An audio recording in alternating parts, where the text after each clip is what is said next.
trên chơi tôi men dám lê trên cho bé to son miêu la cha trong mẹ cha loài đôi dễ choi phan chỉ tên quân bưu xa lại đi ta tới sam chơi chế lệ mẹ sang chế lo xí thu chế chế nhìn người mơ ba sa ni chọn xem chữ tal tơ tô para sang chế lo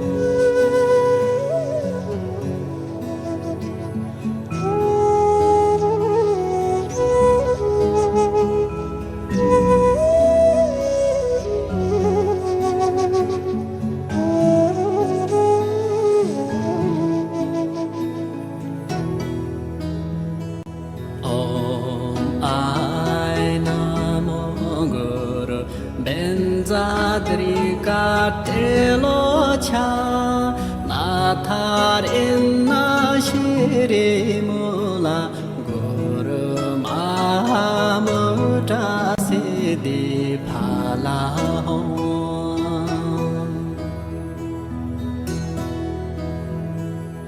om ai namo guru benzadrika telo cha thar in na shiri mula guru ma muta siddhi phala ho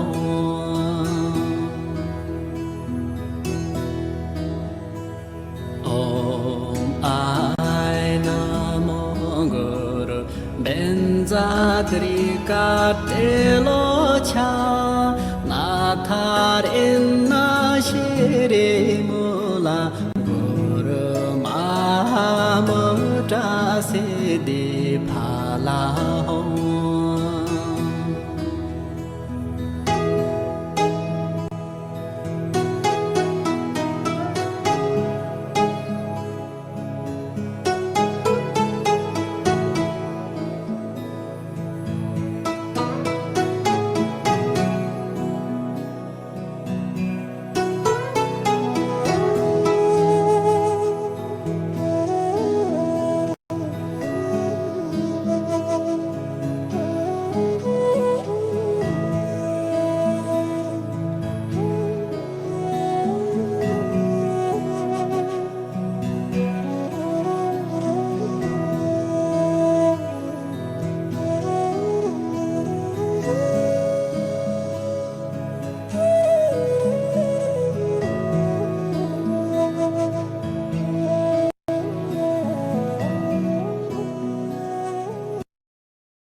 trên chơi tôi men dám lê trên cho bé to son miêu la cha trong mẹ cha loài đôi dễ choi phan chỉ tên quân bưu xa lại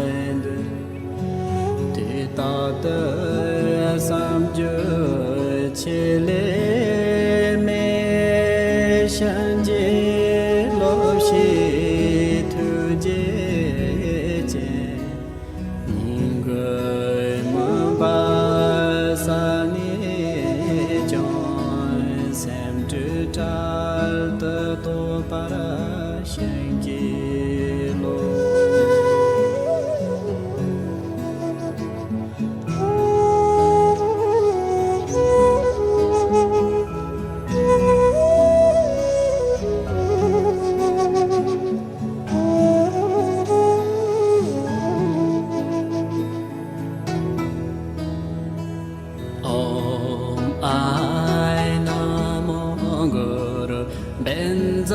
Trika telo cha na thar in na shire mula guru mahamudra se de phala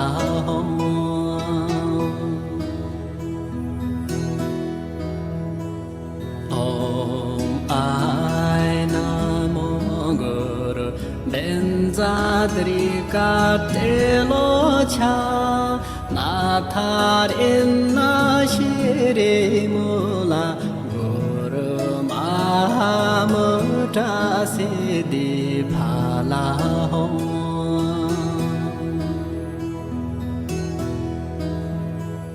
Om Ai Namo Guru Benzadrika Telo Cha Nathar Inna Shire Mula Guru Mahamudra Siddhi Phala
Danger to me, Zam le jen tope ton son yon la cha, son me jalwa do je chon pan jik ten gun bu shalai de ta de sam je chile me shan je lo shi tu je je ning ge ma ba sa ni jon sem tu tal de to para shan ji lo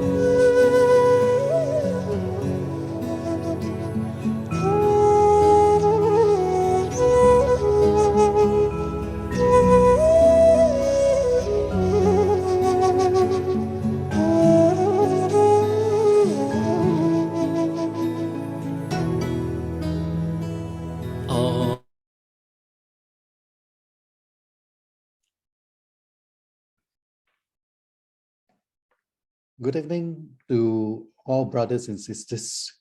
Welcome to lesson 3 of Gongchig by Khenpo Rangdol.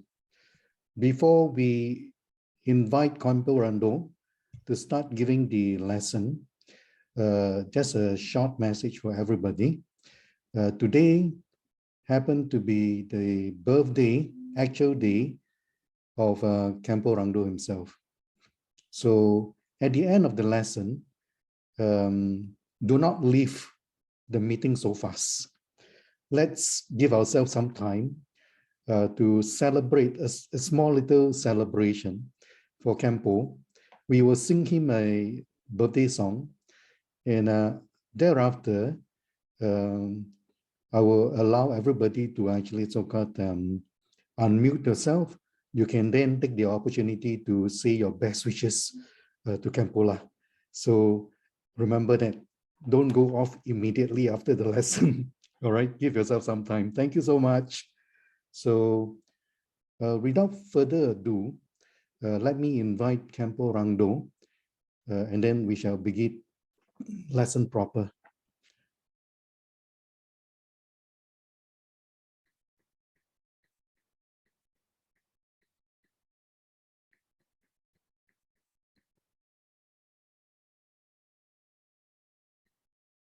It's okay. Okay, James, brother, it's okay, everything? Okay, Khenpo Lang, just allow me to fix up the translation first. Okay, yeah.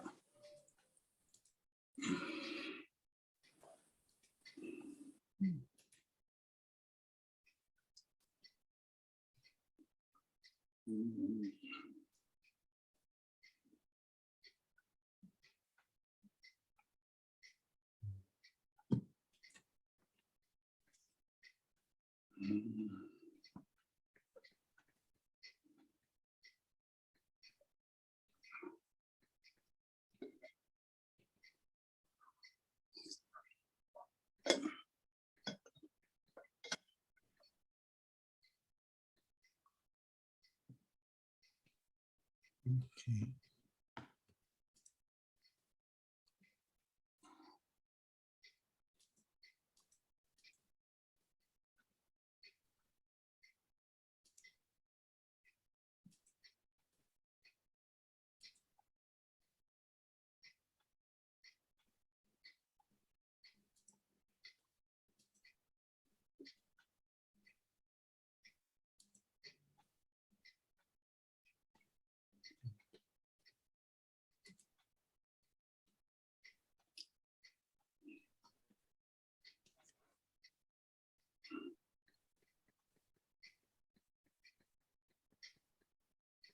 Okay.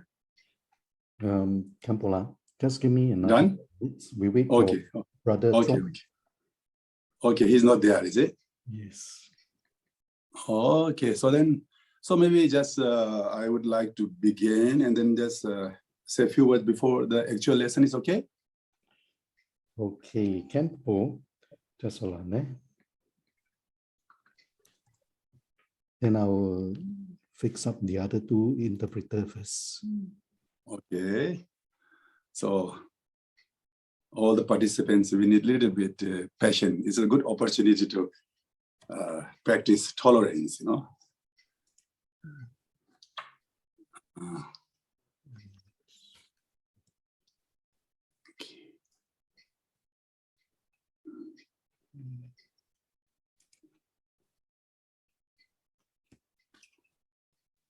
Thank you very much, Khenpo.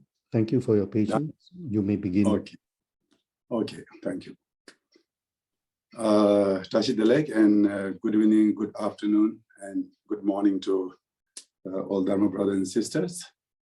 Today, actually, I know we have a very limited time, but I just would like to start the teaching lesson just for maybe 30 seconds or maybe 1 minute maximum for just silence meditation, because I know actually I have been also quite busy whole day, and as Brother James already mentioned that today is my actual birthday. So, and then also not only my birthday, actually today is the one of the biggest celebrations of this Christmas. So I'm sure that many of the people must be busy. I think the people also who already taking a part in today's lesson might be many of your friends, or many of your relatives must be enjoying with some other activities, Christmas celebrations.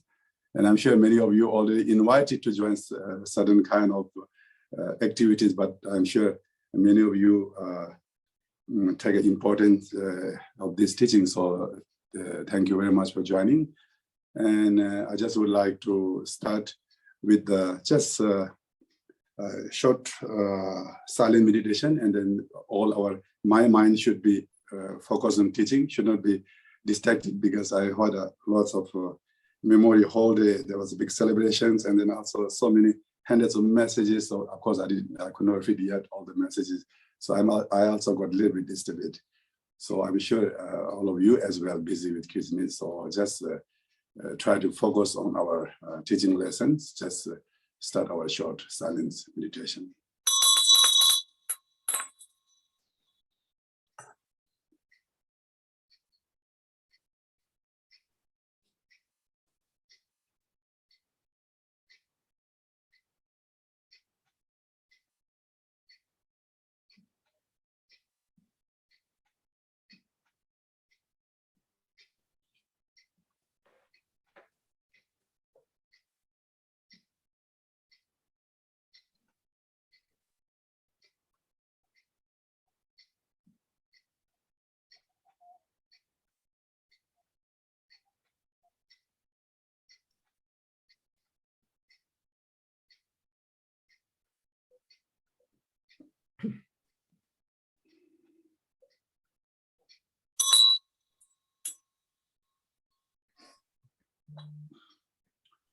Oh, men jogi nge borame, dozo zange gonge mo nge azem jogo mo zange.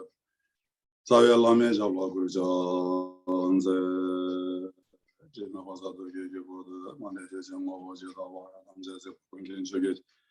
Nyamen de gonge nje gurja nze obolondo wa de wa da tome nge chon jogi ra yonde o jogi wala. Gyandro chongen namba gurja.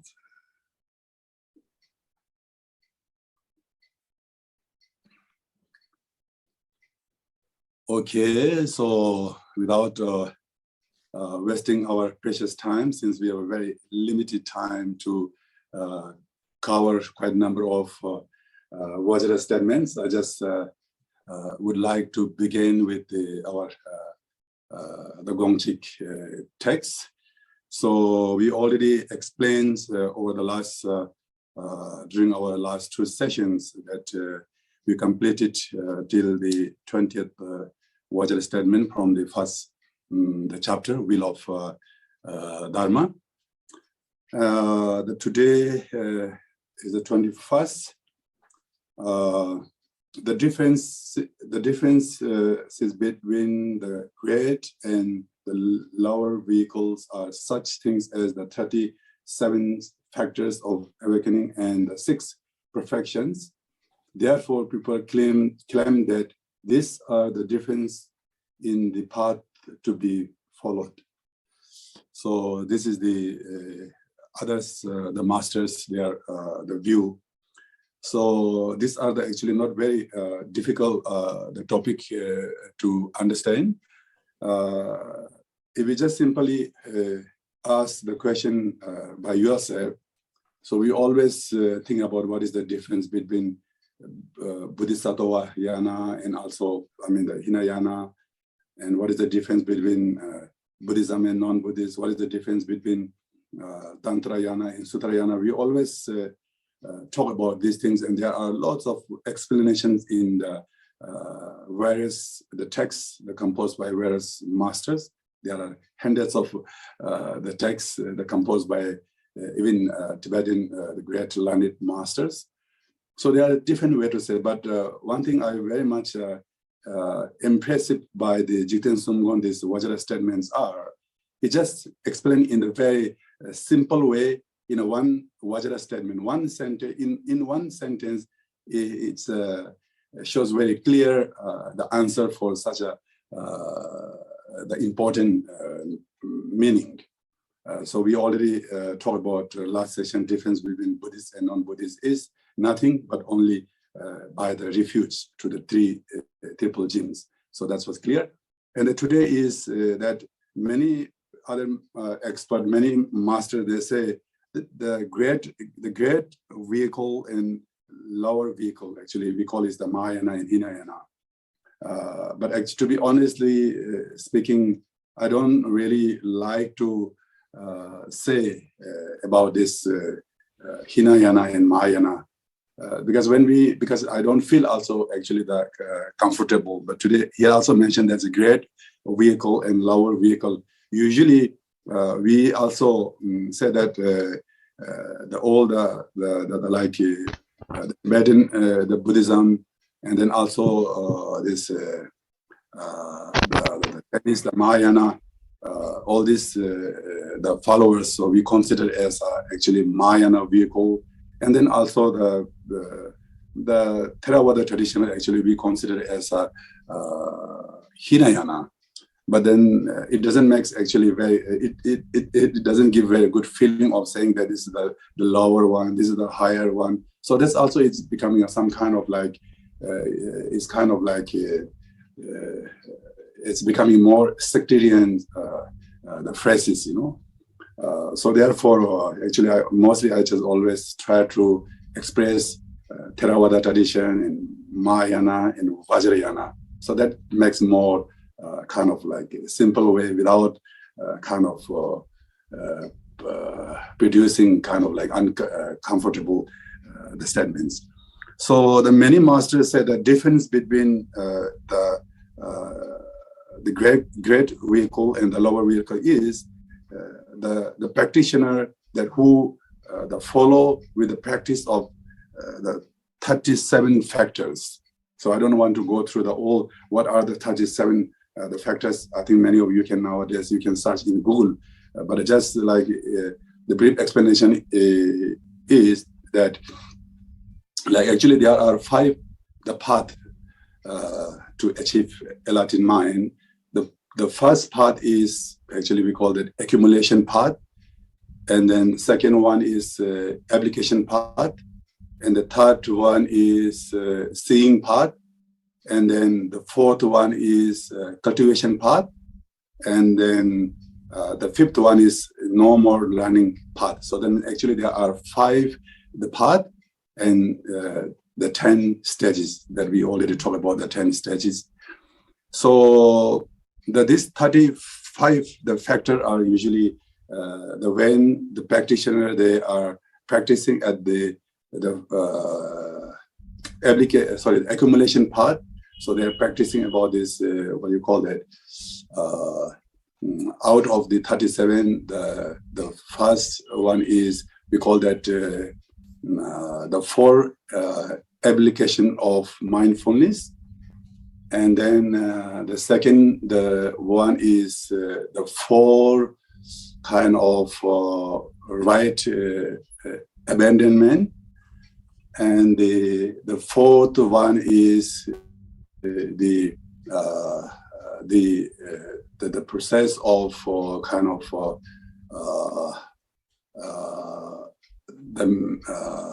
the support of to achieve the miracles abilities. So those the 12 are actually the practicing on those the accumulation path, and then practitioner when they reach at the application path, which is the second one, and then out of the 35 out of 37 the 5 the power and then the 5 strength, this the 10th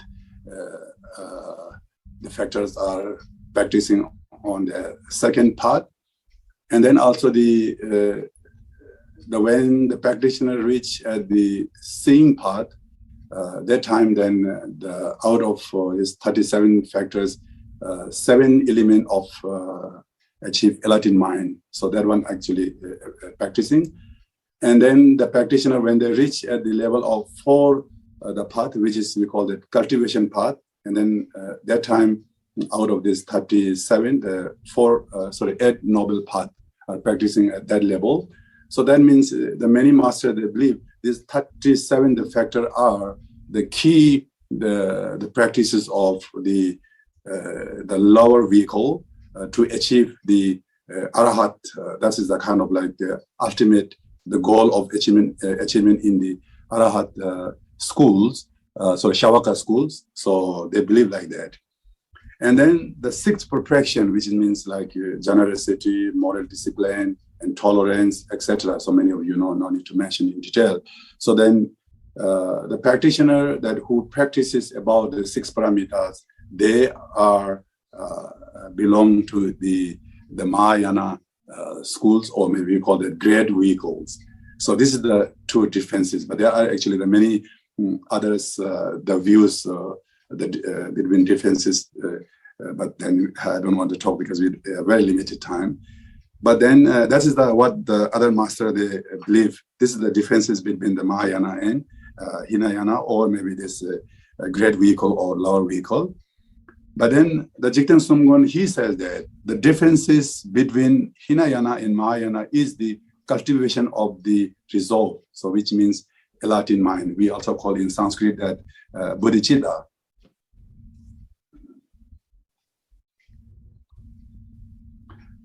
So that means the differences between the Hinayana and Mahayana is the practitioner who has the practice of bodhicitta. So that means he or she, doesn't matter, that belongs to Mahayana vehicle. And then the person who have no bodhicitta, Latin mind, and then no matter what kind of practices are practicing, and then those practitioners belong to the lower vehicle. It is very simple way, and it has a deep meaning, isn't it? So it is very difficult to judge by he or she. Đây có một cái tầng ý nghĩa rất là sâu sắc ở đây. Tất nhiên là rất là khó。是大乘还是小乘？如果只是单单看他的这个法义，或者是他所修持的这些仪式等，是很难区分的。吉恩松贡，他。I always believe like that, in a sense, like sometimes also whenever I got an opportunity to share, when I used to go to different places, I always express like that way, even like in the Christianity, like a great, actually today is a great relevant to say, like Mother Teresa, so who actually, they also believe she is a great saint. But in my point of view is no matter whether she belongs to which religion, but actually whatever she has a kind of like loving kindness and compassion, that always care about others, that kind of, the potential that what she carrying is actually no other than bodhicitta. Of course, we can argue on that topic. Of course, maybe saying that they are not believing into this, the Buddhist terms of like the Buddhahood or whatever, they are not believing. But anyway, ultimately, actually, the nature of the loving kindness and compassion are no differences between kind of other religions or Buddhism, whatever, because we belongs to one human family. So I think the ultimate, that kind of like the feeling of loving kindness and compassion is, I think, same, there's no differences. So therefore, the Jigten Sumgon said that's only, there's a two-way. You see, when we practice like 6 paramitas, let's say, of course, there are 6 parameters. We cannot say these are the only practices of Mahayana. It's very difficult to make a judgment for like that way, because in other schools, like especially in the Sikhism, actually they do a lot of kind of like generosity practice. The important thing is that, as Jigten Sumgon mentioned, that if we manage to combine that kind of like 6 parameter practices with bodhicitta, and that all practices can be transformed into the Mahayana practices, which can be kind of become more powerful, because you are practicing in order to benefit for all sentient beings, not only thinking about yourself. And then other one like who practice 6 paramita in order to liberate from samsara within oneself, and only in order to achieve enlightened mind without thinking about without considering other people. You were just only practicing just for only your own purpose. That kind of practice become a like lower vehicle. So that is a very, important one, So therefore, the master always, they try to, whenever they come for initiations or teachings time, the master always try to emphasize on, try to cultivate your pure intention, pure mind, motivation, that which we call the bodhicitta. So that is quite the simple one. I hope you understand with that. And now the next one is the 22nd is regarding that the difference between Vajrayana and Sutrayana, and Tantrayana and Sutrayana. So of course there are many definitions for the differences between Sutrayana and Tantrayana. Again, the Jiten Songgon, he just make a clear statement in a one sentence. But of course, the people say that the people claim that the particulars of the paramita vehicles of characteristics and the mantra vehicles, namely taking the cause and the result as a part and so forth, that differentiates them. So this is what the other master they believe. Of course, if we study on this, there are lots of explanation on this particular topic. So in the brief way, that many people were saying the difference between the Tantrayana and then Sutrayana, which means paramita. The paramita is actually same as like Sutrayana, and we call also the characteristic, or just actually simply we can say Sutrayana and Tantrayana. That's more the simple way to explain.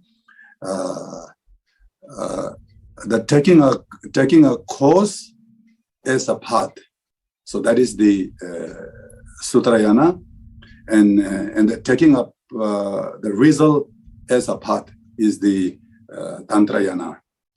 So that is the many other masters were saying like that, because in order to, when we practicing the Tantrayana, actually saying that without abandoning the obscurations, actually we can apply into the practices. Example, according to Tantrayana, so you allow to drink alcohol, and then also which is the prohibited in the practice of Sutrayana and the Vinayana. So according to Tantrayana, without abandoning many of those things, so you can practice this without abandoning many of things. So therefore, according to the Tantrayana, without abandoning the obscurations, so then you try to transform them. Example, like without abandoning the like anger, attachment, and ignorance, so then you have to transform them into the nature of wisdom. So therefore, when we go to temples, we can see different kind of like the statues. Some are red color, some are white color, some are in a dark blue color. Actually, that's the symbolic of that. 他们的象征，有些本身象征的清净，有些是白色的，那象征这个本。Que ya transformó el apego en sabiduría. El rojo. Biểu trưng của các cái bổn tôn chuyển hóa cái sự sân giận. Rồi in the Tantra, without abandoning, they can transform into the wisdom. That is actually what the Tantra way is practices. Then according to the Sutrayana, so you have to fight with the fight with epileptic emotions in order to avoid attachment, and then also you always try to live simply without consuming all these the pleasure of objects. And then also in order to abandon the obscuration of anger, you always try to cultivate, like antidote is loving kindness, so you, as much as you manage to develop the loving kindness, and then you can manage to reduce or minimize your the anger. So like that way, this is how the many masters saying this is the differences between the Tantrayana and Sutrayana, that the taking the cause as a path is the Sutrayana, and the taking a result as a path is the Tantrayana. But the Jigten Sumgon view is again very in a simple way, just in the one line. The differences between Mantrayana and the vehicle of characteristic Sutrayana is empowerment. So empowerment. Actually, of course, there are 4 types of empowerment. We call that the first one is vast empowerment. Second one is secret empowerment. The third one is wisdom empowerment, and then the fourth one is the words empowerment. There's a 4, and then among the 4, actually the first one is the vast empowerment. So something happened. Brother James is okay? Khenpo is okay. Okay, okay. I thought that we got some obstacles because many people are celebrating and we just still try to listen to the Dharma, So So Jiten Sungwan said the difference between the Mantrayana and Sutrayana is only empowerment. So according to the Sutrayana, so there's no the kind of like the procedures of the empowerment is not exist in that kind of Sutrayana. So therefore, in the Tantrayana, so there are without empowerment, you are not allowed to practice any kind of sadhana. As I mentioned the last time, in order to practice any kind of like Tantrayana, the practices you need to have empowerment, and then also secondly, you need to have transmission on certain sadhana, and at the same time also you need to have explanation that we call Wang Long Ti in Tibetan. So without having these three sets of the kind of like skills or something, you are not allowed to practice. Even you practice, so it's kind of you're practicing not really attentive way, so maybe you don't get the fruit. So therefore, the empowerment, whether there exists or not, that is the differences between then Tantrayana and the Sutrayana. It's quite simple way, you know. I think this is the kind where actually the Gongchig is really academic one. Even I already received some messages from some of my Dharma friends were saying that, hey, Gongchig is really academic one. Yeah, of course, it is very academic.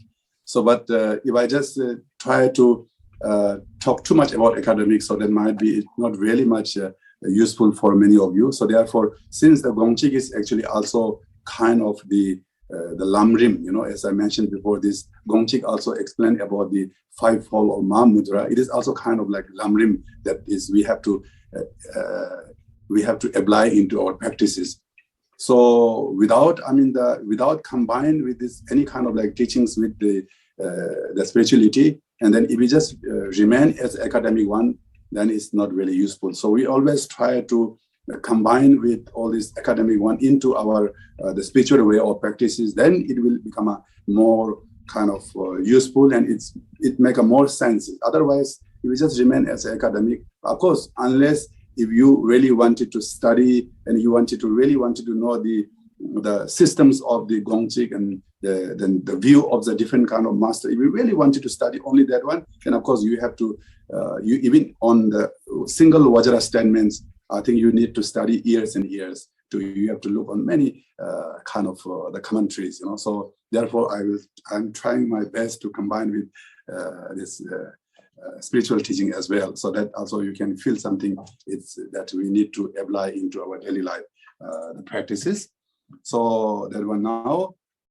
Okay, I now move on to the next one. Okay, now. The Vajra statement now, the 23rd, is the people claim that the awakening is attained either by the vehicles of perfection or by mantra. The Jiten Sungwan, he says, if either mantra or the vehicle of characteristic is lacking, complete awakening cannot be attained. This is also quite simple, but it's also very important. I think why Jiten Sungwan need to say these things, because I think that during the Jiten Sungwan time, there must have been too many different kind of like the sectarians group, that certain master, they only follow the practice of Sutrayana, and then they always try to complain with the practitioner of Tantra, the Mantrayana or Tantrayana, so saying that, oh, they are I mean, kind of the practicing of the Tantrayana. So Tantrayana is a not really authentic practice. So this our practice, which is we are practicing the Pramita, that Sutrayana is the excellent one, the best one. So therefore, our one is the best, because the Buddha Shakyamuni also, he only the practices on the Sutrayana path, and then also he achieved a lot in mind. So therefore, the path is the best one. And then I'm sure the other side, there must have been many other practitioners saying that, oh, Tantrayana is the one of the best and best path, which also we can achieve a lot in mind within one single lifetime, which cannot be through the Sutrayana. So therefore, we can achieve a lot in mind only depending on particular path, either Sutrayana or Tantrayana. We no need to practice both of them. That's what other masters saying, even nowadays, actually, we no need to give a reference from that time, Jiten Sumgon time. Even nowadays, also, actually, even nowadays, actually, there are actually many people that who are not practicing Tantrayana at all. They also believe that Tantrayana is actually not very authentic one in some. And then also there's certain the practitioners of the Tantrayana, they're saying without Tantrayana, so we cannot abandon the subtle obscuration. So therefore we must need to practice Tantrayana. So there are lots of kind of there are lots of group of this kind of the view holder. So therefore, in Jiten Sumgon, he tried to make it clear that it is very important in order to achieve enlightened mind, we need to practice the both yana, which is Tantra yana, and also the Sutra yana. The why Jiten Sumgon is saying that even in the one of the sutra also mentioned that in order to, there are two types of actually obscuration. One obscuration is the kind of, we call it grosser level, like rough one. And then one obscuration is the subtle one. The Jiten Sumgon says that the grosser level of the obscurations, the negative defilements or obscurations can be abandoned through the practice of Sutrayana. The obscurations of the subtle one, in order to abandon the subtle one, you need to practice the Tantrayana. So that is the not only Jiten Sumgon view, also there are many, the reference Jiten Sumgon quote from the Sutrayana and Tantrayana. I just don't want to go through all this in detail, but importantly, you just need to know the simple, the meaning. So therefore, without Tantrayana, so you know where to achieve enlightened mind, because without Sutrayana, also there are no way to achieve Buddhahood. So therefore, you need to have the both of these the practices. I think this is the one. Another small example is that whenever we do receive the empowerment, I'm sure many of you all must receive many empowerment. Before the Vajra master, they confer initiations. They always give at the beginning, the master gave refuge vow. That actually the symbolic of the Vinaya vow. And then after that, and then before the actual empowerment, we have to receive the Bodhisattva vow. And then after that, and then also the master start the actual the procedure of the empowerment, which is the Tantrayana. So therefore, it's clearly mentioned that we need to practice all the three of this the yana gradually. So without, depending on the lower vehicle, we cannot jump on directly to the highest one. So we need to have the other side. Without foundation, we cannot build the second or third forward. So we need to depend on the others. The foundations are also very important. So this is the Jiten Sumgon that's mentioned. And now the 24th one is, the people claim that the three vows are practicing virtue and non-virtue in individually different ways. Then Jiten Sumgon said that the three vows are a single vital topic in that they avoid the 10 non-virtuous actions that are things one must avoid. Okay. So actually, this is the meaning is like that. According to the Vinaya vow, we need to abandon all these 10 non-virtue. Of course, there are 3 from body, 4 from speech, and 3 from mind. Altogether, there are 10 non-virtue. And according to the Vinaya, many masters say that we have to abandon all these 3. Sorry, out of 10, we have to abandon according to the Vinaya level of the practices. And then when we reach when we are practicing the Bodhisattva yana, the three non-virtue we have to abandon. Then other than three of them, the seventh are not prohibited to the Bodhisattva. The Bodhisattva allowed to like, the other like example, like the killing is one of them, and stealing is one of them, and telling lies one of them. Example, the seven, which is three from door and four from the speech, the seven non-virtue allowed to practice Bodhisattva, the Bodhisattva in order to benefit to other sentient beings.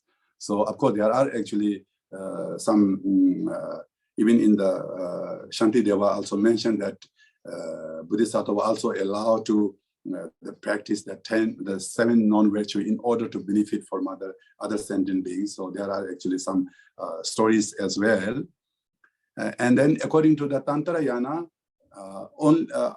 out of 10 non-virtue, only the last one is wrong view.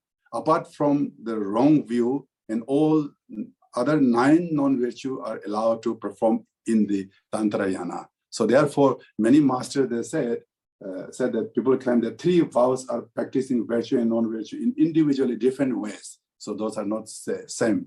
So some according to some vows, they allow to do non-virtue, and some are not allowed.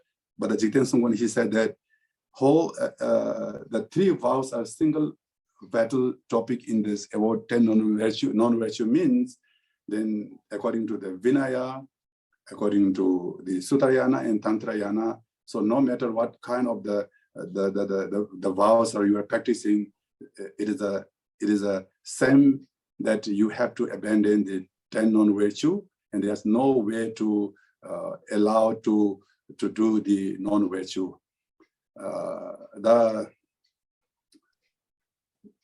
The important thing is that we have to know the Jigten Songkhon always try to talk about the ultimate meaning. That is, we have to understand the meaning. Many people are misunderstand that. Of course, there are many the teachings that we call that Bodhisattva skillful activities. Sometimes also the mother also need to tell lie in order to benefit for their own family members. Sometimes also we have to skillfully say, although we know it is a lying, this is not a correct one, but still in order to benefit, sometimes also we have to lie. So we call it like the skillful one. So many people think that, according to the Bodhisattva Yana, they allow to do the 7 non-virtue. It doesn't mean that it's really ultimately it doesn't mean that ultimately Bodhisattva allowed to perform that kind of non-virtue. Certainly not, because one of the most important the teachings of Buddha is mentioned that any kind of non-virtue that we have to abandon, any kind of like the virtue, the positivities we have to cultivate. This is the essence of Buddha teachings, that the Buddha mentioned clearly. So no matter whatever the vows or you are practicing, ultimately you have to abandon the non-virtue. And so later on, I think this part is mentioned in the 3rd chapter. The prohibited is prohibited right from the beginning, and then permissible is right from the beginning permissible. It's not that Buddha first time he prohibited and then later on he just give a permission to allow to do such a thing. Buddha never did such a things, So therefore, the Jigten Songkhon said that all the 10 non-virtues are the same as we have to abandon through the all 3 different vows. So I hope you understand. So the important thing is that many people, they just, the skillful activities for the Bodhisattva is just like for the temporarily in order to benefit. Sometimes also they have to lie or whatsoever. It doesn't mean that they really ultimately allowed to perform that kind of non-virtuous deeds. So that is the differences, the view. Okay, now the next one is the Vajra statement. The people claim that the vows are differentiated into 3 through the different things one must observe. The vows become three because three possessor changes. Okay, so now you see that this one is also related to the, most of the Vajra statements are actually related to the previous one, you know.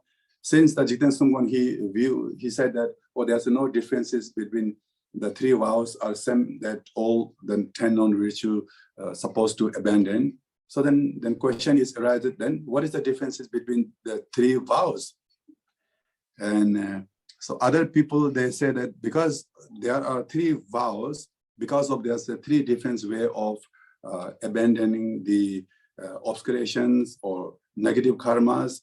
So according to the Vinaya, as I mentioned earlier, they have to abandon all the 10 non-virtue. And according to the Bodhisattva Ayana, you allow to do that 7 non-virtue. So there, because of this different kind of what to be abandoned and what to be practicing are differences. So therefore, there are three vows. But the Jiten Sungwan says that the differences between the three vows are because of the possessor of the changes.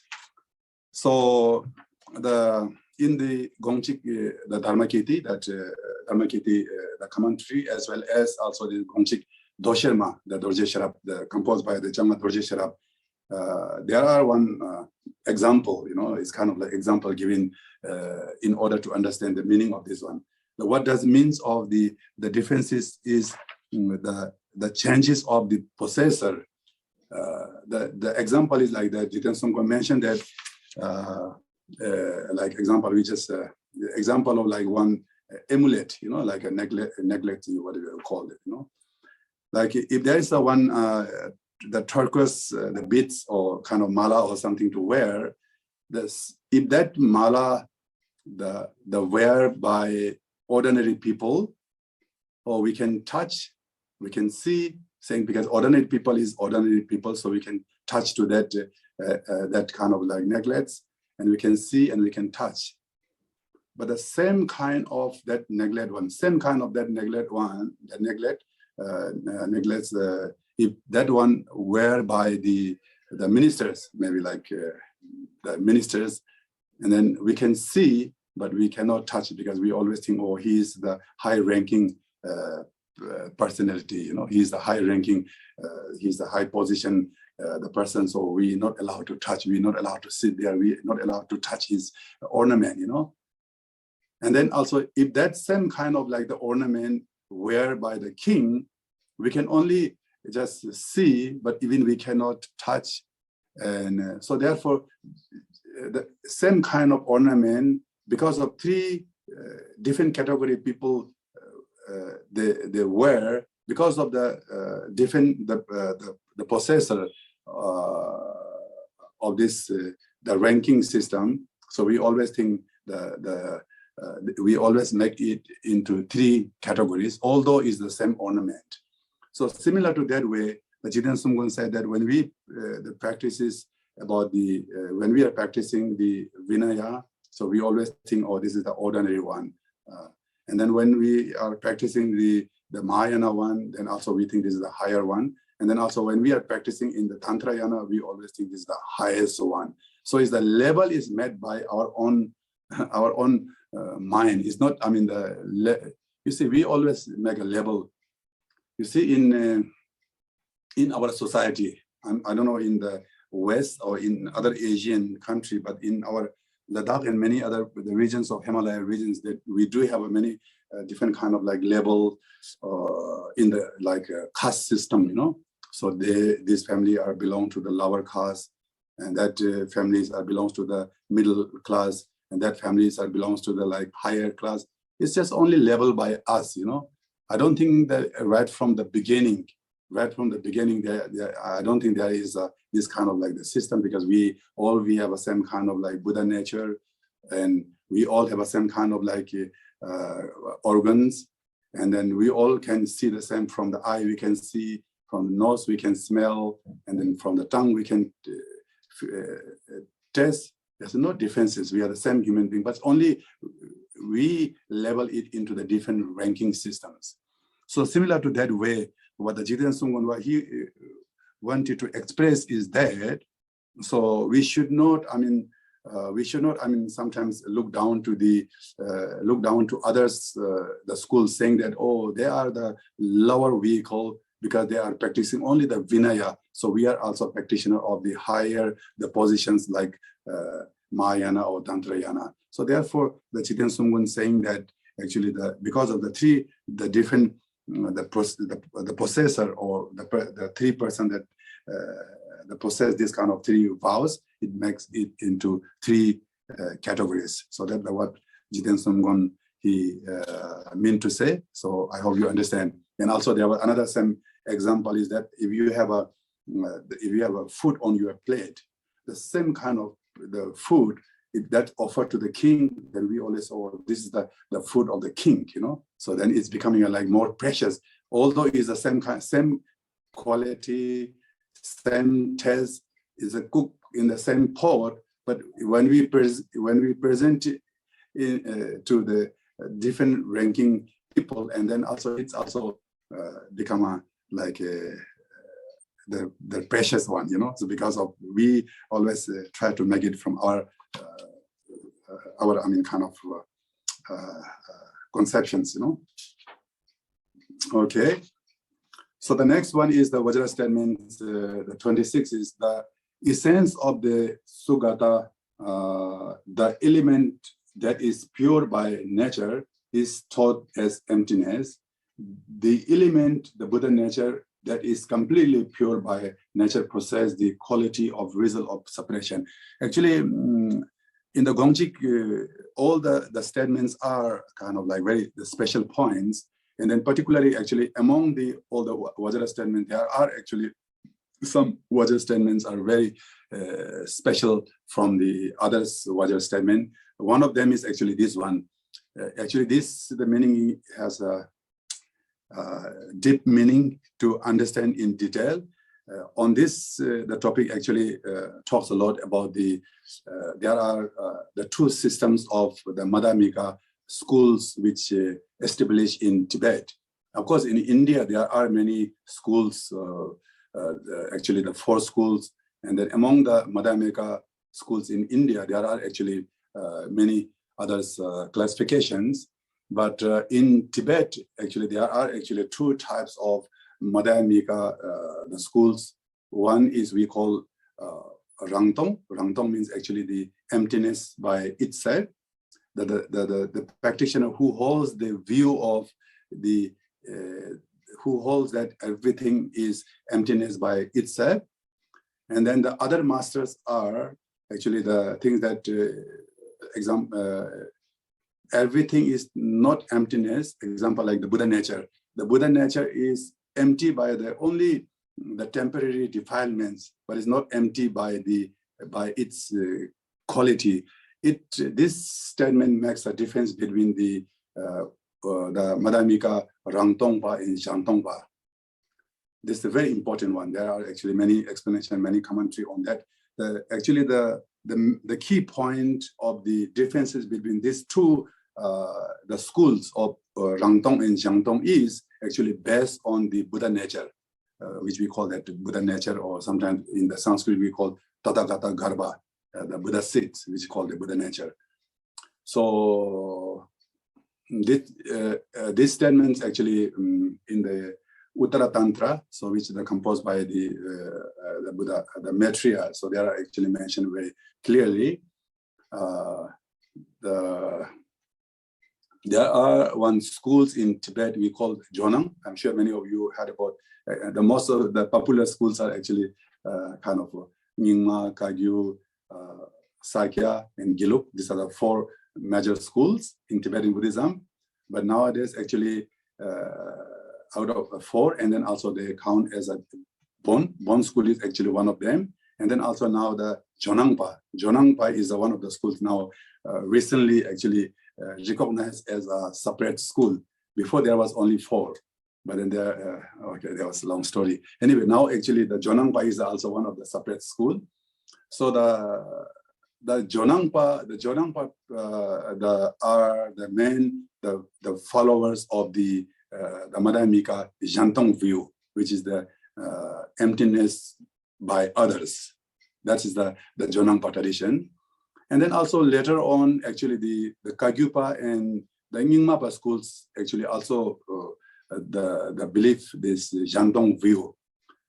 So this Jiten Sumgon Vajra statement also shows clearly Jiten Sumgon, his view is actually also the Madhyamika Jantong, which is the emptiness by the others. On this particular Vajra statement, actually, I don't know, there must be some our Dharma brothers or sisters from maybe Europe. Many of them know about the Ngawang Siring. He is one of my close friends.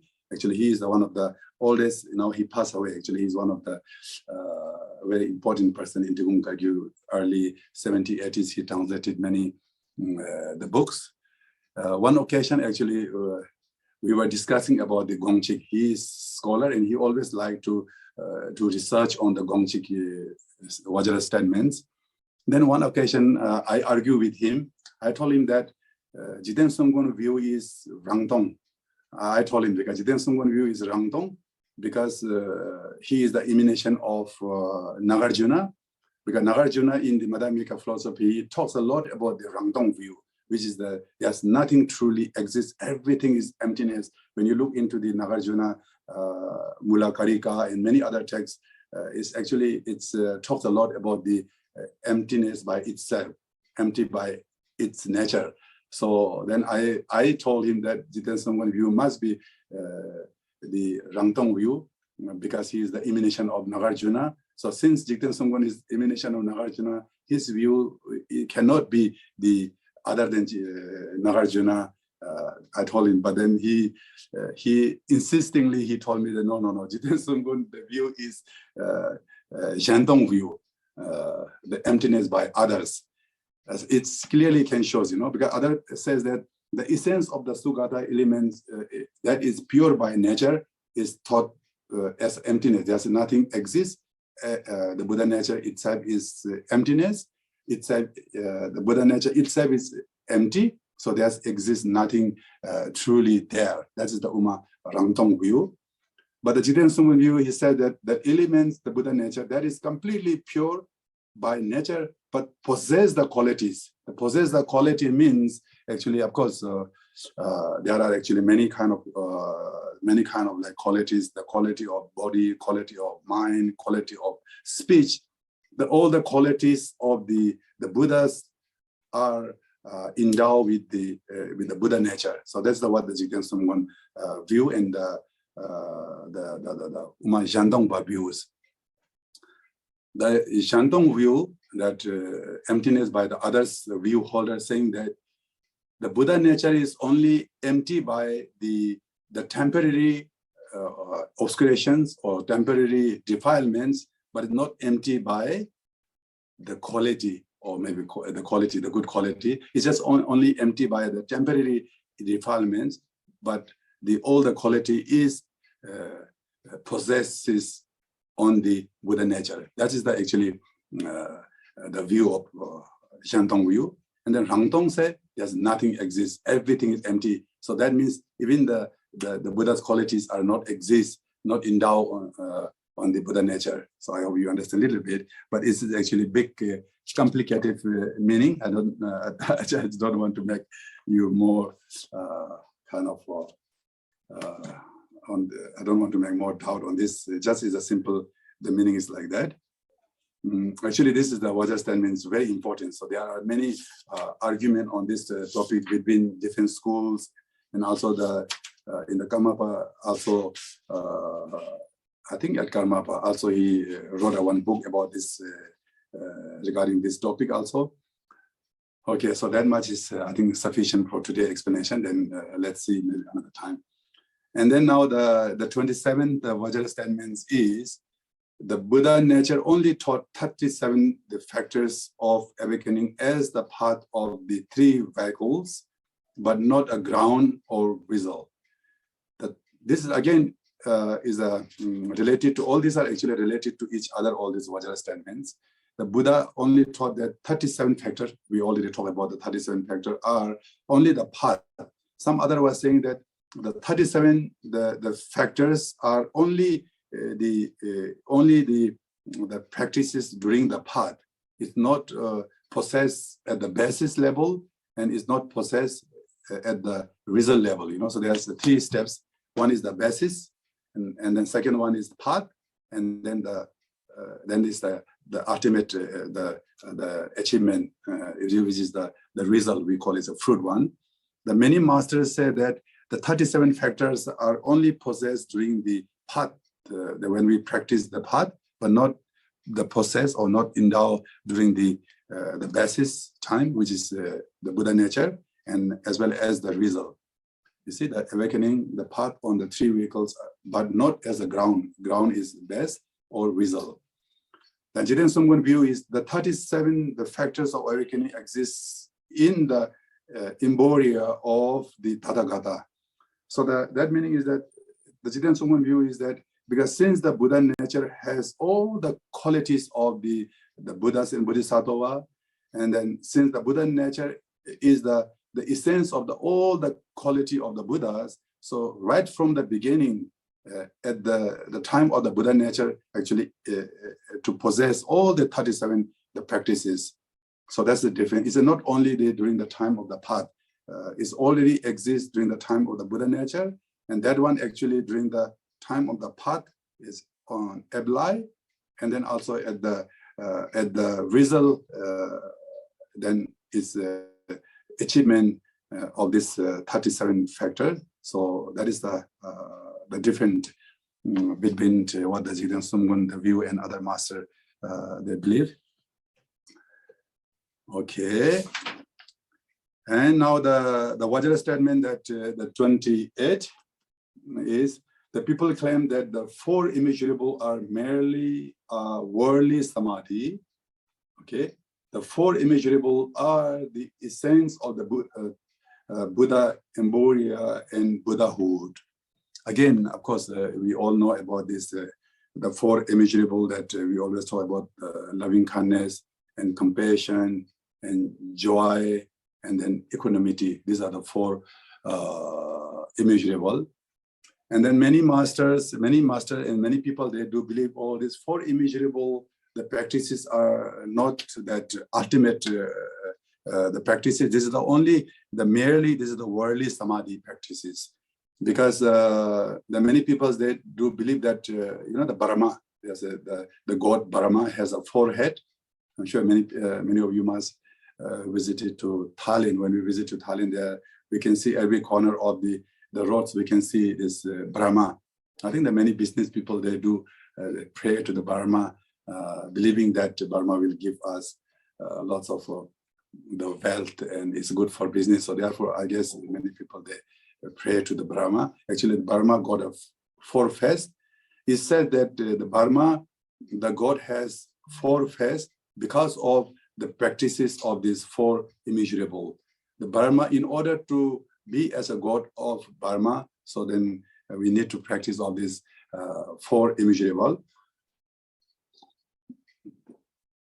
So therefore, many the people claim that the 4 immeasurable are merely worldly samadhi. It's only this is the worldly samadhi. It's not tongues worldly. It's only that the practice for the worldly samadhi.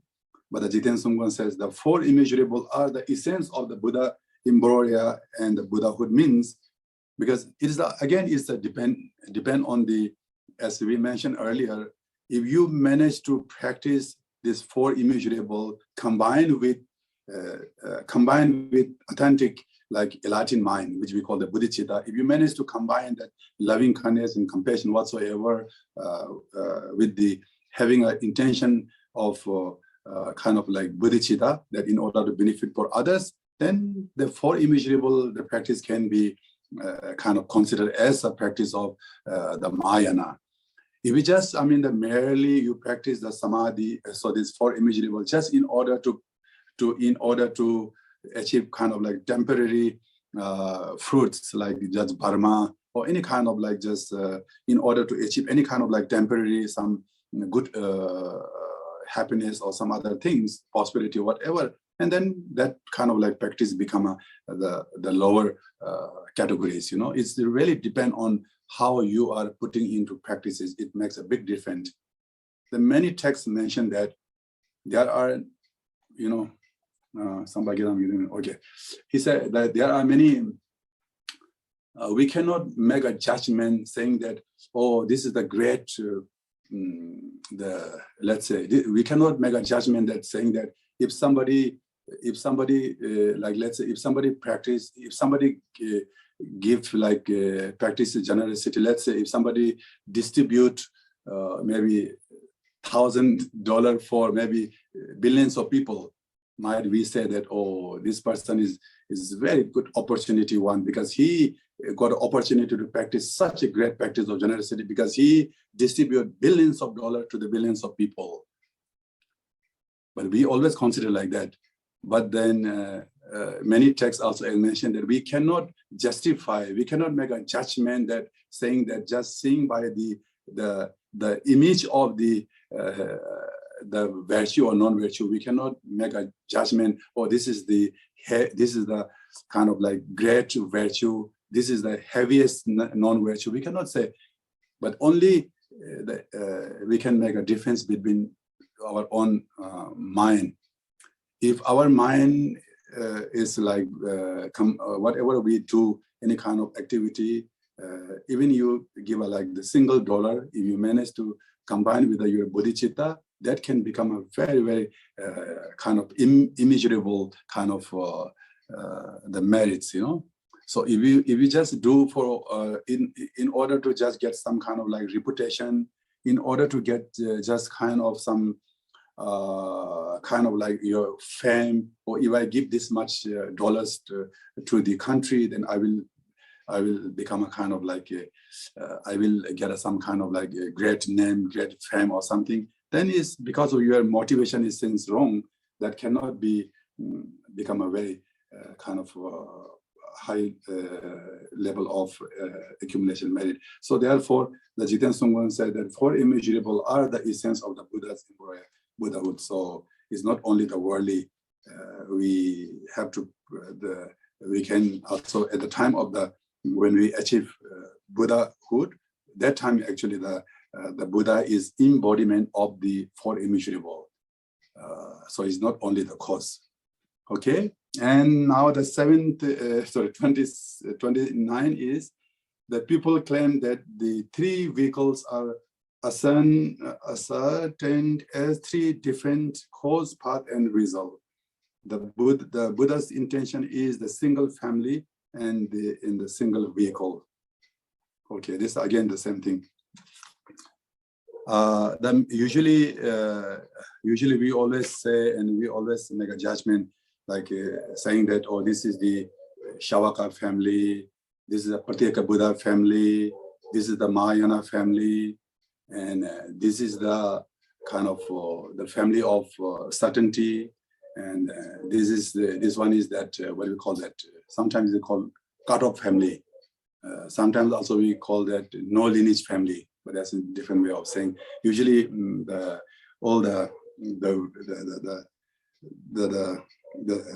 they are belong into the five kinds of the families. So that the people claim that three vehicles are asserted as a three different cause, path, and result, because there are three different paths. Example like the Arahat, they do have a different separate path, and then they will achieve like Arahatship. And then the Pratyeka Buddha, they have their own path, and they will achieve the Pratyeka Buddha is their goal. And then also the Mahayana, they have their own, like the path of six paramita and whatsoever, then they will achieve the highest, the Buddhahood. So many, the master, they think because of there are three different kind of vehicles, it has three different causes, the three different paths, and three different results. So these are totally differences. These are three different way of practices and three different way of we achieve a certain kind of like our ultimate goal. But the Jigten Sumgon saying that the Buddha's, the intention is the single family and the single vehicle. Okay, here again, it is very important to know is that Jigten Sumgon doesn't mean that he's not saying that there's no different family. Of course, there are different family. There are Shavaka Buddha and the Pratyeka Buddha and Mahayana whatsoever. But what Jigten Sumgon tried to explain is that ultimately there's only one. There's no other the vehicles. So the most occasion we always confuse with example, like let's see when we see this as a bell. You see, like example, we ordinary people, we see this is a bell, so we always kind of like we always have a kind of like grasping as a exists truly, you know. But when the Bodhisattva or the high realization master, when they see bell, they see as an illusion. That's the difference, you know. We see as a exists truly. But then Bodhisattva, they see as like this is the illusion one. And like when the magician, they manifest different things, magician know these are the illusion, but the many people, they believe as these are the exist truly. This is the differences. So therefore, the Jigten Sumgon, what he meant to say is that ultimately, there's only one single vehicle and one family, and there's no others. So here I would like to quote the quotation in the sutra says that my nirvana is one. That's the Buddha said. The my nirvana is same. My vehicle is one. My vehicles are no difference. Ultimately, I have taught the vehicle as one. It's clearly mentioned in the sutra, you know. Buddha said the mind, there's only one nirvana. There's no many nirvana. There's only one nirvana. And there's only one vehicle, no 2 or 3. So there's no, then those vehicles are not driven. Ultimately, I have taught only one vehicle. So this is the just like example in the Uttara Tantra also mentioned. There's one. The Buddha's teachings are only one. Example, when the rain falls from the sky, there's only one rain. There's no different color or something. But when it falls down onto the earth, on the ground, because of the ground, and then water color can be changed, water tests change, water energy or whatever, that's becoming changing because of when they landed on the ground. But when it comes down from the sky, there's no differences. So similar to that way, actually, the Buddha only taught as a one teachings, the single one, but because of our own perceptions, because of our own kind of like, because of our own, how to say, like conceptual thoughts, then we label as a different one, you know? So therefore there are many, many different vehicles, different families saying that this is, and ultimately I think all these are, this is my school, this is your school, this is my lineage, this is your lineage. All these are actually connected with the ego, you know, my and mine. My and mine is the one of the biggest the problem, you know. If there's a no my and mine, and then we are oneness. Because nowadays one of the biggest challenges that we are facing in the world, even in India, you see, how many there's the controversy, there are lots of border issues because of this is my border, this is your border. So my and me are the source of the problems. So therefore, the Buddha said that I have taught only one vehicle. There's no others. So it's so the important thing is that we have to know that Jigten Sumgon talk about the ultimate. Understand? I always. Okay, now the last from the first chapter is the 30th one. The Shavaka and those who have the craving for the previous to not attain Buddhahood, and to be a Shavaka has been taught permanent obstacles. Yeah, of course, there are many actually statements from the various the texts also mentioned that actually the certain Shavakas, Shavaka means actually the Tibetan people, Nyantopa, when they reach certain level of their stages, and then sometimes also they remain in the Samadhi. When they remain in the Samadhi, and as it is that we, like, sometimes when we, like when we faint, when we got faint, and then without having any consciousness, we always stay for some time. Similar to that way, the certain Arahat, when they enter into certain Samadhi, and then they remain there for maybe not only just 1 year, for maybe 84,000 years, they remain as that kind of Samadhi. So therefore, the many masters said that if you went into that kind of like Samadhi, so you are the permanent obstacles to achieve Buddhahood. So means that you don't, there's no possibility to achieve Buddhahood once you enter into that way. So therefore, it is very important, it's very important that when we do meditation, sometimes also we always try to, but of course it is a relevant one, but I don't have time to talk. Actually, when we try to meditate, we always try to stop our thoughts. But that is actually authentic way that is not really correct one. So if we really, try to meditate, whatever the thoughts are coming in and going, let it be come and let it be go. The important thing is that we should not follow and we should not make any kind of like judgment saying that, oh, this is the good thought, this is the bad thought, or this is, let it come because this is the good thought. Let it try not to come in because it's bad thought. We always try to make a justification. We always try to think that it's good and bad. So then when we try to say this is the good thought, this is the bad thought, and then it's become a like dualistic mind. The problem is that we have a dualistic mind that I and you, good and bad, out and in. This is one of the biggest obstacles. Ultimately, so actually we have to abandon such a kind of like the dualistic mind, and we have to try to remain into non-dualistic state. That's the very important one. So therefore, this is then Jigten Sumgon, he said that even the totally depraved and the Shavaka finally achieved the great awakening.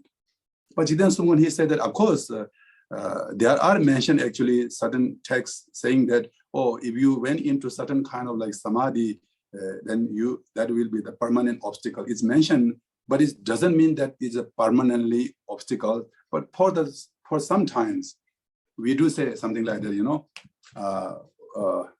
let's say sometimes we do say like that. If you have no money, let's say if you have no money, you say, oh, I'm poor, I don't have money. But it doesn't mean that you don't have money. I'm sure maybe you must have kind of maybe $100, but since you don't have like thousands and billions of dollars, then we say, oh, I don't have money. So similar to that way, what Jigten Sumgon he tried to say is that because the Shavaka, when they enter into such a Samadhi, they have to remain in that Samadhi for long time. So therefore, because of the period of time, they have to remain into such a stage. So therefore, it says that permanent obstacles to achieve Buddhahood, but its ultimate meaning is not like that. But since all mother sentient beings have the potential of the Buddha nature, and then finally, no matter Shavakas or any kind of like sentient beings will finally achieve the great awakening, means the Buddhahood. So that's the Jigten Sumgon the view. Okay, it's a little long, but anyway, we have to go through. So now we managed to complete the first the chapter, which is the Dharma wheel, and then the second the chapter is dependent origination, the Tibetan called Tendel. This is the most important. The Buddhist view is interdependent. If somebody asks you what is the view of Buddhism, then you have to say that the Buddhism the view is interdependent origination. This is the fundamental, the important, the belief system in the Buddhism. So it has actually the 15 Vajra statements. So now the first one is the virtue and non-virtue and the neutral have been taught as three alternatives. Okay, but usually they say there is the virtue. Of course, when we do the good things, we always consider it as a virtue. And when we do bad activity, killing, stealing, whatsoever, then we consider it as a non-virtue.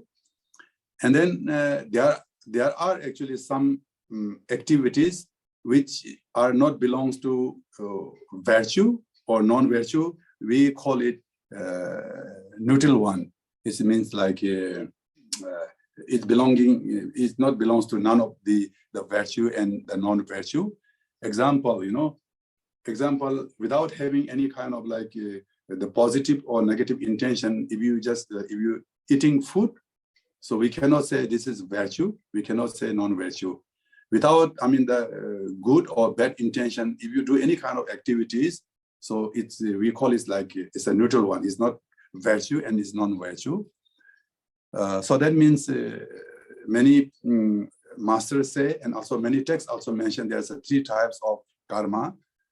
But the Jiten Sungwan said having determined virtue and non-virtue as the two alternative, but there's no neutral action. The Jiten Sungwan means, of course, there are actually three kinds of karma, but ultimately only there is the two. That's the Jiten Sungwan view. But there is also one example mentioned in the Gongchig commentary in the Dosherma. Let's say if the one family have three members, one father and mother and daughter. If we count as a family member, there are three. But then if we count as a male and female, there's only two. The daughter can be go with mother, and daughter is like female family, and then the father is male family. So that means as a family member counting wise is there the three, but only belonging to the only two family, which is the male and female. So similar to that way, Jiten Songgon says, if we count, of course, there are three types of karma, virtue and non-virtue, and then neutral one. Then when we just count as a particular which can be produce the result, there's only two. And then if we ask, how about this neutral karma? That is actually that belong to the non-virtue. Example, without having the positive or negative intention, if you do something, of course, we consider it as a neutral karma, but yet any kind of karma that whatever you do, but that's also already, I mean, the connected, linking with the subtle ignorance. So therefore, that belongs to the non-virtue. Jiten Sumgon said that in the Gongchig commentary, it is like undermine seed. Undermine means rotten seed. The neutral karma is rotten seed with the seeds that already spoil one. If you try to plant on the field, it cannot produce the fruit. So the neutral karma is something like that. Actually, is same as like that. The undermined seeds, like which is already the spoiled one. Of course, there are. If you study the Domsum, the Sakyapa, the Panditas, the texts, there are actually mentioned white, black. White karma produce black fruit, black results, and then white karma actually produce black results. Something like that kind of things I mentioned, but I don't want to go into detail. So that is kind of important that we have to know there's only the two times. But then sometimes also we call it like one is white karma, and then second one is black karma, and sometimes we call like mixed karma. mix means like white and black, which is kind of like the mix sort of karma. That's also mentioned. But then Jigten Sumgon also said that when you hold the different seeds in your hand, like rice and barley and many other kind of seeds, if you hold in your hand, and then if you throw on the fields, we say that, oh, there are mixed sort of like seeds are there. We do say like that. But once it's grow on the field, it's grow independently. Without depending on the other seeds, it look like it's growing the mix sort of like the fruits. There are barley and rice and peas and whatsoever. There are kind of like mixed sort of the sprouts are there, but it's not growing by mix. The seeds from the rice is grow seeds. The seeds of barley is grow barley, but look like mixed one, but it's not mixed. That's what Jigten Sumgon he holds the view. Okay, so now the second the Vajra statement is the people claim that several thoughts are different phenomena may arise simultaneously in the mental continuum. Okay, that's again, many people think that at the same time it can grow 2 thoughts, 3 thoughts. So let's say if you have 1 finger, then there's 1 finger, 1 thought. If there are 2 fingers, then we say 2. If there's a 5 finger, we say there's a 5 finger. If we do the 10 finger, we think there's a 10 fingers. So that many people think that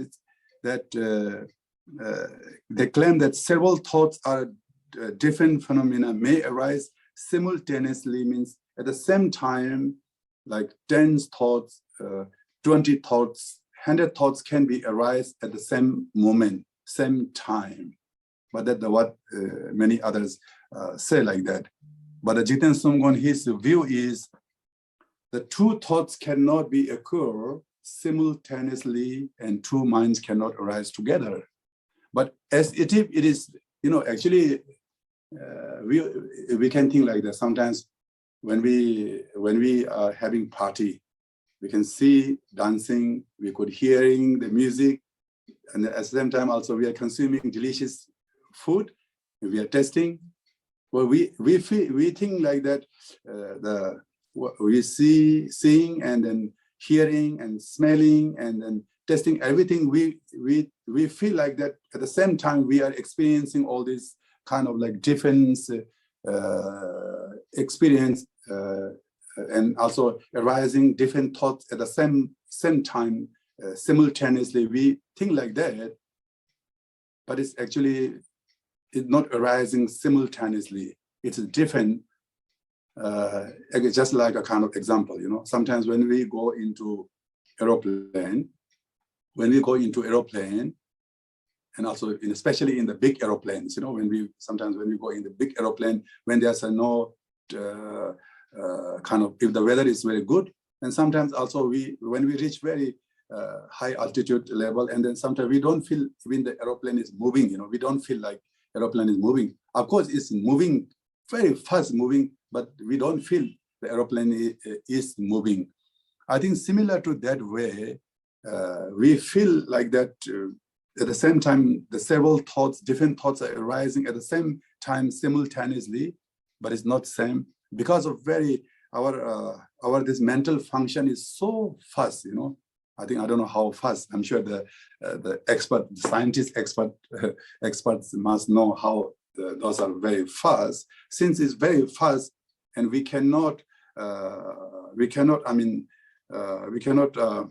difficult to make a judgment saying that these are not arising separately because it's so fast.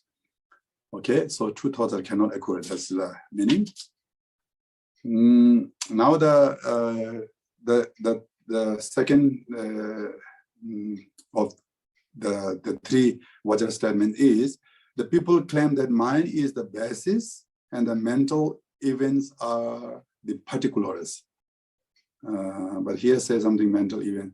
But the meaning is that actually the Tibetan we call Sem is mind, and Semjung is mental factors. I think that's easy.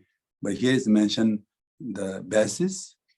The mind is the base, and the mental events. Anyway, mental events or mental factor we call the same in Semjung. The usually the mind is when mind is arising, and then at the same time the factors are actually arising together. Altogether in the Abhidharma mentioned there are 51 different kind of mental factors. Those mental factors some are arising with the positive mind, some are arising with the negative thoughts. So that's a different one. Altogether there are actually 51 mental factors. Out of the 51 mental factors, the mental factors are arising no matter what kind of thoughts you are arising, positive thoughts, negative thoughts, whatever we are arising thoughts in our mind, all the time the mental factors are arising simultaneously. Example is like that. Whenever king or prime minister, when they travel, there's the protocol of the procedure is there. Always the prime minister, secretary, or his bodyguards or whatsoever. I think the minimum of the staff member need to follow with the ministers or the prime minister, isn't it? That's the kind of there must be some the protocol similar to that way. The mind is like a king, and then mental factors are like ministers. Wherever king travel, and then ministers also need to go along with the king. Similar to that way, wherever mind arise, and then the mental factors also need to arise. The meaning is that the others saying that when mental factors are arising from the mind, but the Jigten Sumgon view is that mind also arises from the mental factors. Of course, the mental factors arise from the mind, and mind also arises from the mental factors. But the Jigten Sumgon in the Dosherma, the commentary, the Gongchig, they give one examples again. There's lots of examples. Example like when we plant the seeds of the fruits, and then of course when they grow tree, and of course the fruit will come, and then when the fruit comes, and that there are actually seeds, you know. And when you seeds plant, again the fruit will come. It's kind of like the how to call it, circle like that way. So Jiten Sumgon what he's saying is that the mental factor comes from mind, and then mind comes from mental factor, then again mind comes from mental factor. Like this way is go around in the circle way. There's no certainty. That's what Jiten Sumgon mean to explain. Okay, now the next one is the Vajra statement, the second chapter, the fourth one is the people claim that is the only the mind that transmigrates in the samsara. That's again many people say like that. The transmigrate means like wandering in the samsara. Our mind is only wandering in the samsara, not the body. And many people say like that. We do also believe, you know, because body actually on this, when we die, our body will get burned, and then mind will go to the next life. So therefore, most people think that our body is just not wandering in the samsara, not transmigrate in the samsara, but only mind. But the Jiten Sumgon said that it is the body that transmigrate in the samsara. It is very interesting, you know. When we look into very in detail, without body, there's no mind. Without mind, there's no body. It's the same thing like, you know, when we do the painting on the wall, without the wall, we cannot paint there, you know. So so therefore, the mind and body is the relation with the painting and wall. So similar to that, wherever we born in the samsara, so there must be body. Without body, we cannot be transmigrate in the samsara. So body is always there. So regarding this matter, actually, the Jiten Sumgon, his teacher, the Phangmo Druba, that he mentioned in this the Gongchig commentary also. So one occasion, Phangmo Druba, he was reciting, he was just reading the sutra, and then when he read that sutra, so there he found that our body is the source of that transmigrate in the samsara. So it is.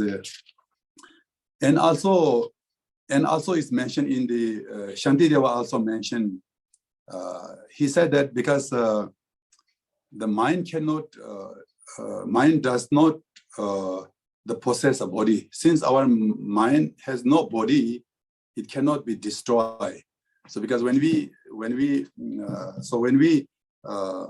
suffer in the samsara, so body need to experience any kind of like happiness or suffering whatsoever is need to be depending on our body. So therefore, ultimately what Jiten Sumgon tried to say is that, of course, the body and mind both together need to be transmigrated in the samsara. Without one of them, there's no way.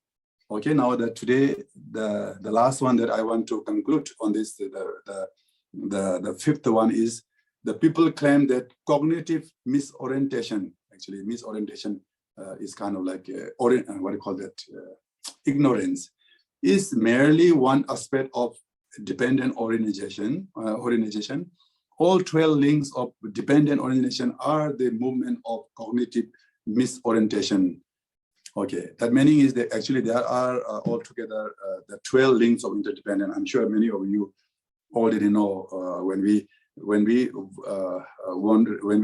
wandering in the samsara with this 12 links, where first ignorant, and then also the factor, and then consciousness, and then the form and the name, and then also the sense of sources, and then contact and sensation. Like that way, all together there are actually the 12 links of interdependent that we wandering in the samsara in that change way. So the many people think that the misorientation, which is the ignorant, is the one of the aspect out of 12, and then misorientation or ignorant is the one of the 12 interdependent. But the Jiten Sumgon is saying that all 12 link interdependent origination is movement of cognitive. So what Jiten Sumgon was saying that is not only one aspect of 12, this ignorant. The ignorant is the movement of the cognitive misorientation, means all other the elements interdependent are actually the leading by the ignorance. Without ignorance, you see, without grandfather, there's no father and no children. The third generation are depending on the grandfathers. Similar to that way, without ignorance, there's no factor, no consciousness, no form and name. All are depending on the ignorance. So therefore, the ignorant is like our grandfather, our grandmother is kind of like sources of that. So all the 12 interdependent origination are leading by ignorance. That's what Jiten Sumgon tried to say. If we manage to cut off ignorance, and then all 12 link of interdependent will be spontaneously cut off. So therefore, this is one of the most important. So here, I would like to conclude my today lessons, and I'm happy that actually my target, as I wanted to complete 15 session, is over. So it's quite good that in this way we can manage to cover as per our commitments. Thank you. Thank you very much, Khenpo. It's so thank wonderful you. That you're teaching in India, and here we are, everyone attending your lesson live. That's something really wonderful. And really, we are very grateful to you for giving us so wonderful lessons that has actually really benefited every one of us. And today is a special day, not just because it's Christmas Eve, but because it's also your birthday. So I would like to invite our brothers and sisters together to celebrate your birthday. But of course, Khenpo, we are not physically with you. So cakes and all those kind of things is meaningless. So what we can do is maybe you can allow us to sing you birthday songs. And then thank you very much. We hope with that, and after the song allow us to actually say a few words of thanks to you, that will actually help you to actually do more such teachings in the future. And then most importantly, for you to enjoy long life, good health, and for that to actually benefit more sentient beings. So with that, brothers and sisters, I would like you to actually unmute yourself. Okay, brothers and sisters, please unmute yourself. And then we shall sing Khenpo the birthday song first. All right. After we sing the birthday song, then you can say your wishes, your best wishes to Khenpo. All right, separately do that. Okay. So at the end, I'd like to say just a few words at the end. Yes, Khenpo. Okay. Khenpo, you would like to say some words first? At the end. Oh, at the end or now? Okay, okay. Now I will say. Okay, at the end, it's a little bit difficult to coordinate because everybody will be so. Anyway, actually, I also would like to, because I receive not 1,000, but the hundreds of actually the messages. I'm sure that many of here my Dharma brothers and sisters actually send me my private messages, although I could not look into them. And then also many friends also post on my also Facebook. Thank you very much. I mean, on this opportunity, I would like to extend my sincere the appreciation that you share with me. Actually, it is kind of I always believe like that sharing is caring. So that means when you share something, I'm sure you are sharing, sending your wishes out of your bottom of heart, I guess. So it means a lot, when you, because in Buddhism we always the spirit of mind is one of the most powerful. So we not necessarily to meet in face to face, but the mind spirit is much. We cannot. The measure how much is actually is mentioned also is like space. We cannot measure the space similar to that way. Kind of like mind spirit is like that. So therefore, I would like to thank you, each of you that who saying many wishes. And then also today I got a very great unforgettable memory that actually I did not expect that my birthday celebration. Of course, day before yesterday in Vietnamese, our Dharma brother sister from the Hanoi Allah group and all the members, and then also Ho Chi Minh City and Da Nang, they also specially organized such a wonderful birthday party for me.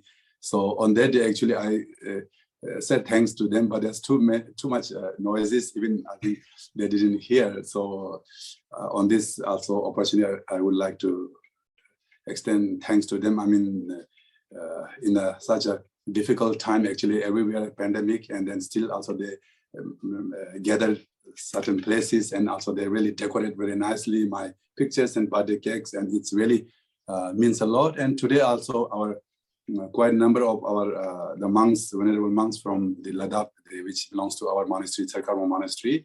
So they actually arrange my birthday party, but since it's the pandemic time, I not allowed to people come into my place. But then we arrange on the rooftop, First time my birthday celebrating on the rooftop, they arrange everything. And then some monks from our Khenpo, and then also particularly one of our, I think in Ladakh, one of the oldest monk, I would say, he's now 94 years old. So he also joined, and then some of other monks, and then also after that, these days, actually, I'm just sharing with you. These days, I'm always making the video recording with those precious, those oldest monks, because we have only a few monks left that who went to Tibet for their higher educations, because before this, the China occupied, and then all the Ladakhi monks, they used to go to Tibet.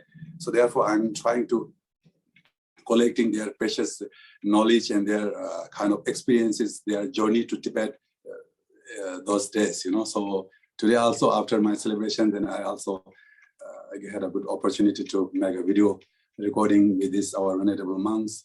So I do actually this program. I started some times ago. So anyway, it's a kind of like great opportunity to celebrate together, and the cake from Sarkarma Monastery, and then also, I don't know here, some Indonesian people here or not, but anyway, I also received a birthday cake from the DKC, the Gongchig Artisan Centers. And anyway, thank you very much for all your sincere sending your birthday wishes. And also I do my best prayer.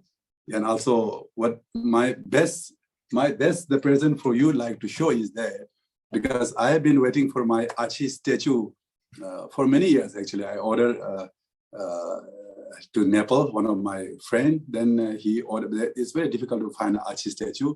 As my birthday present to all of you, I don't have an offer anything, but just along with my prayer, I like to show you the Achi statue that which I already display in my altar. And then since yesterday, I've been doing the Achi the prayer.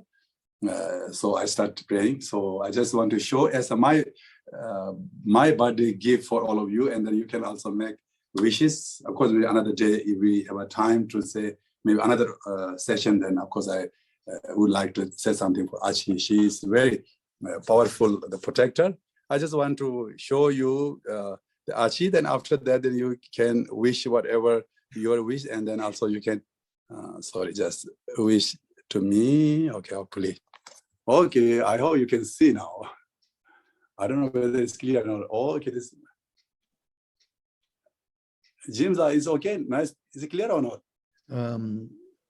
We can make out roughly what is the shape like, because the glass is actually reflecting some light, so we can't really see the whole. Okay, just a moment.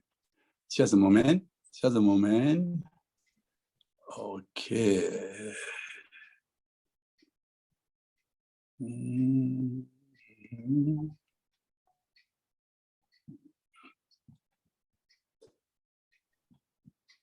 Sorry for.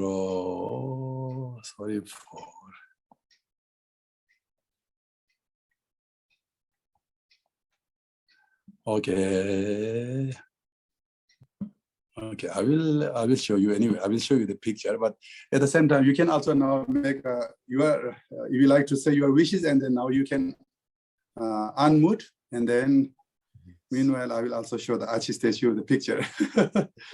So, brothers and sisters, please unmute yourself, and then at the count of 3, we sing Khenpo, the birthday song. All right, in English. Thank you. All right. Okay, brothers and sisters, 1, 2, 3. Happy birthday to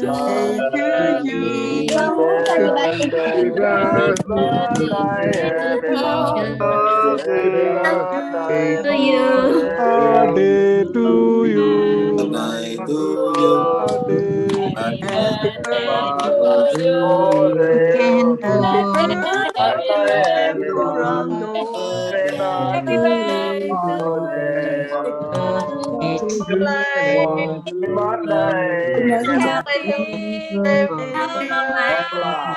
Khenpo, happy birthday, happy birthday, Khenpo. Thank you. Happy birthday, Rinpoche. Happy birthday to Okay. you. Now. Happy birthday to you. Happy birthday to Rinpoche. Happy birthday to you.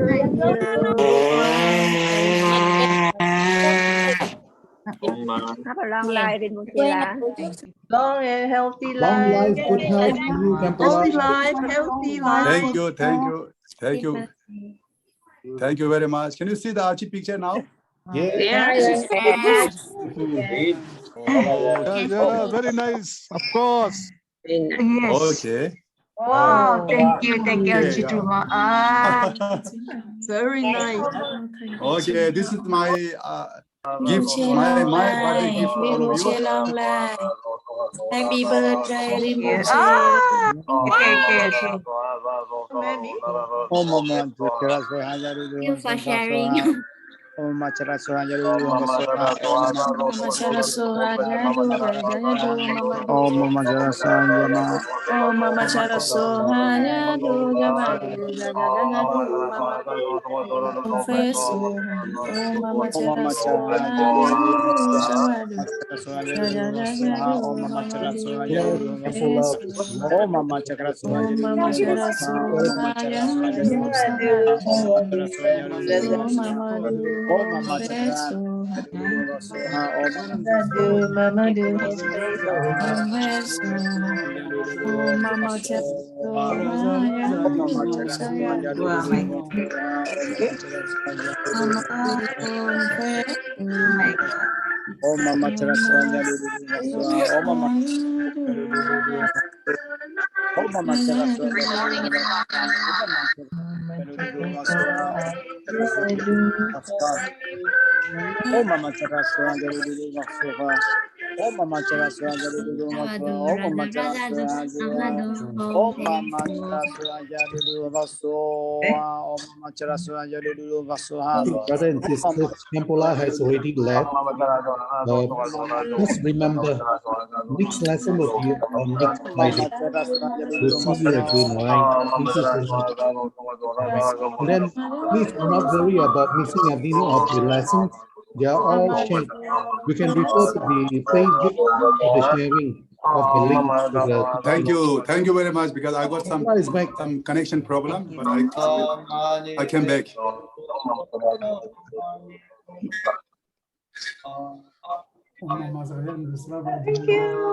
Thank you, Khenpo. Thank you very much. Thank you. Thank you very much for your Help wishes, you. your prayers. Continue to teach as much as possible. Thank you very much. Thank you. Thank you very Thank you very much, much.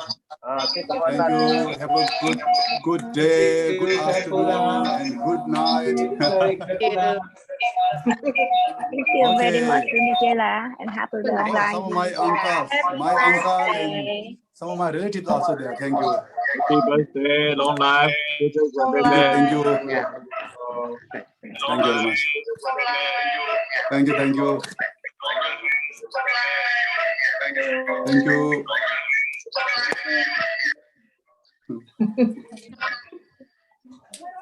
For all of you. Oh, okay. For all of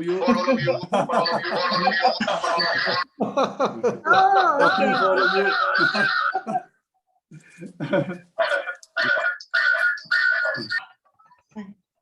Okay, thank you. Thank you very much. Good night, Khenpo. Please have a good dinner. Thank you.